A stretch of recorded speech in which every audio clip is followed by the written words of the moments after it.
The line stretched around the block. It was the summer of 1920. Boston was hot, and thousands of ordinary people, factory workers, widows, immigrants who had scraped together every dollar they owned, were standing in the sun, waiting to hand their money to one man. They thought he was going to make them rich. He was going to make them disappear. This is the story of Charles Ponzi, not the scheme. The man who smiled at a camera while his investors lined up to be slaughtered. The man who did not just steal money, he stole futures. And before it was over, he had broken something in the American psyche that has never fully healed. Welcome to the Dead File Archive. His name was not always Ponzi, not really. He was born Carlo Pietro Giovanni Guglielmo Tebaldo Ponzi in 1882 in Parma, Italy, a city of composers and artists and old money, a city that had nothing to offer a boy with ambition and no inheritance. He grew up hearing stories about America, the usual stories, streets paved with gold, opportunity waiting at every corner. He believed every word. He arrived at the port of Boston in 1903 with $200 in his pocket, money he had gambled away on the ship over. He stepped onto American soil with practically nothing. Most people who arrive with nothing become desperate. Carlo Ponzi became something else. He became creative. For 15 years he scraped, he waited tables, he was fired for shortchanging customers. He moved to Canada, worked at a bank run by a man named Luigi Zarossi, who was quietly stealing depositor money by paying old investors with new investor funds. Ponzi watched this operation. He did not walk away disgusted. He walked away educated. He went back to the United States. He forged a check. He went to prison. He came out. He got involved in a scheme to smuggle Italian immigrants across the border. He went to prison again. By the time he was 37 years old, Charles Ponzi, he had Americanized the name by then, had failed at nearly everything he had ever touched. He was living in Boston, barely, married to a woman named Rose, who believed in him completely. He worked odd jobs. He wrote letters. He pitched ideas. Nothing landed. And then, in 1919, he noticed something.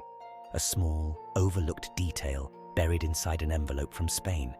Inside the letter was an international reply coupon, an IRC, a small postal voucher that could be redeemed for stamps in different countries.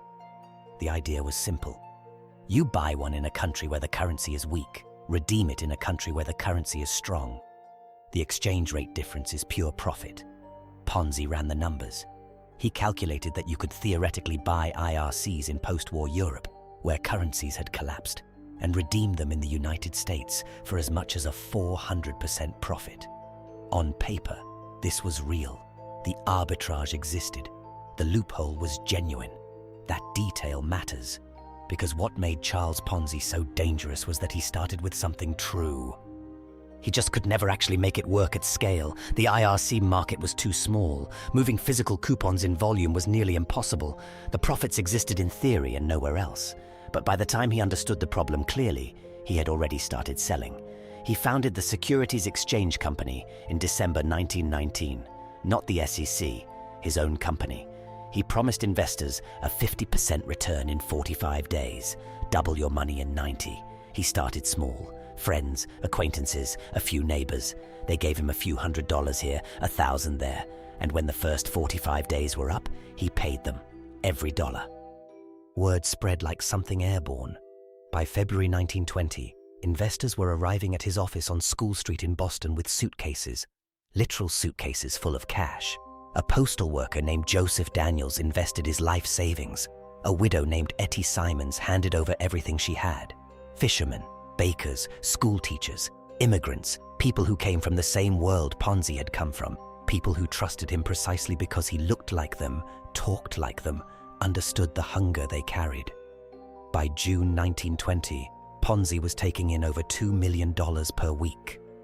He had not bought a single international reply coupon in months. There was no investment. There was no scheme at all. Not really.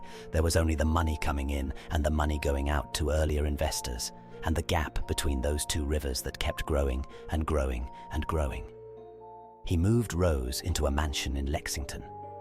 He bought a stake in the Hanover Trust Bank, his own bank. He wore custom suits. He carried a gold-tipped cane. He smoked cigarettes through a long ivory holder. He became, in the truest American sense, a celebrity. The Boston Post ran a profile that made him sound like a financial genius. Ordinary readers clipped it out, brought it to their spouses, said, "This is the man we should give our money to. He was grossing $40,000 a day. He had hired 15 clerks just to count the incoming cash. Some days, the money was piled so high on the desks that they couldn't see over it. But underneath the spectacle, something was rotting." A financial journalist named Clarence Barrows, the founder of Barron's, started asking questions in July 1920. He published a simple mathematical observation. To cover his promised returns, Ponzi would need to have purchased 160 million international reply coupons. The total number that existed in the entire world at that moment was roughly 27,000. The arithmetic was not complicated. The lie was not sophisticated. The astonishing thing, the thing that still haunts financial historians, is how long it worked. A Boston auditor named Edwin Pride was brought in to examine the books. He found them nearly impossible to decipher. Ponzi had structured his records to obscure everything. Meanwhile, the Boston Post began a sustained investigation. They hired a financial expert named William McMasters, who Ponzi had actually brought on as his publicist. McMasters looked at the internal numbers. He quit immediately, and then he went straight to the newspaper. McMasters told the Post that Ponzi was hopelessly insolvent, that he owed investors at least $2 million more than he had on hand, that the entire operation was built on air. The Post published this on August 2nd, 1920. That morning, a line formed outside the Securities Exchange Company that stretched 6 city blocks. Not investors, withdrawals. Ponzi walked outside to meet the crowd. He was calm. He brought coffee. He brought donuts. He shook hands. He joked. He charmed them. A significant portion of the crowd went back inside and left their money in. That is how good he was. But he could not charm arithmetic. On August 9th, Massachusetts Bank Commissioner Joseph Allen suspended him from taking new deposits pending an audit. Investigators found that Ponzi had deposited millions at Hanover Trust, his own bank, and had borrowed heavily against those deposits to keep paying early investors. He had also never, not once, purchased any international reply coupons in any meaningful quantity. The entire mechanism was empty, always had been. The Boston Post published his criminal history on August 11th. The prison terms, the forgeries, the smuggling, the American dream story that Boston had been telling about him turned out to be a cover story for something much older and much darker. Hanover Trust Bank collapsed. 5 other smaller banks that had taken in Ponzi investor deposits failed shortly after. Roughly 40,000 investors had put money into the Securities Exchange Company. Many of them lost everything. The total money taken in was approximately $15 million, roughly $240 million in today's terms. Ponzi was arrested on August 12, 1920. He pleaded guilty to 86 counts of mail fraud.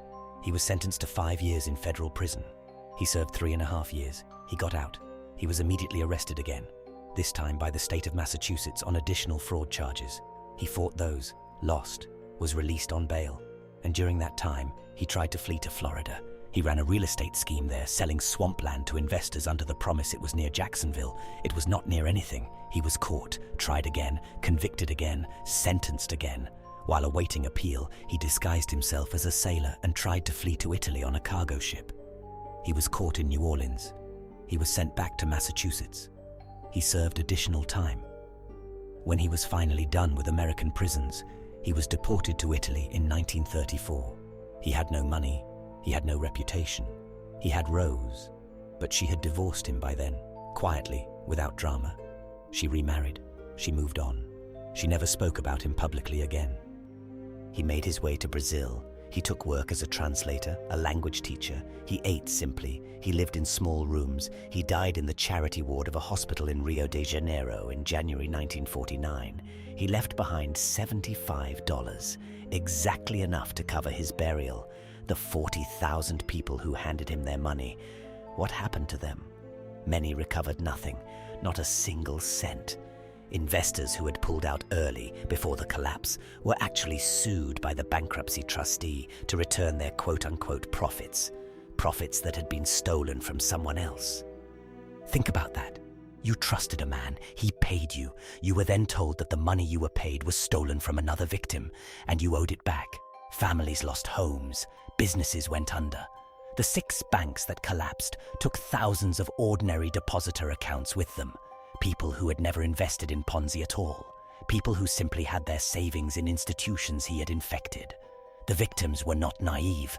That is the cruelest part of this story, and the part that always gets lost. They were not stupid. They were not reckless. They were ordinary people responding rationally to what looked like a real track record. The early investors had been paid. The math had seemed to work. They were deceived by a system specifically designed to look legitimate, designed by a man who had spent his entire life studying what legitimate looked like. The word Ponzi scheme now appears in every major language on Earth. Every financial regulator in the world uses it. Every economics textbook defines it. Bernie Madoff, Alan Stanford, Tom Peters, Scott Rothstein. The names stack up across the decades like evidence of something unlearnable. Each new perpetrator reads the same way: extraordinary returns, consistent payouts, charismatic founder, no transparent mechanism, no third-party audit, and always, always, always, the line of people standing in the sun, waiting to give their money to someone who has already decided they don't matter. Charles Ponzi died penniless in a charity ward, while the scheme he invented was already spreading across continents. He never apologized, not in any documented record, not once. In interviews, even years later, he spoke about his operation with something close to pride. He had done something, after all. He had proven something. He had proven that if you show people what they want to see, just long enough, just clearly enough, they will hand you everything they have, and they will thank you for the privilege. That is not a story about financial naivety. That is a story about something far older and far more dangerous, about the gap between what people need to believe and what is actually true, about how that gap in the right hands becomes a weapon. The file on Charles Ponzi has been closed for 75 years, but every few years someone opens it again, changes the name on the cover, and the line starts forming around the block.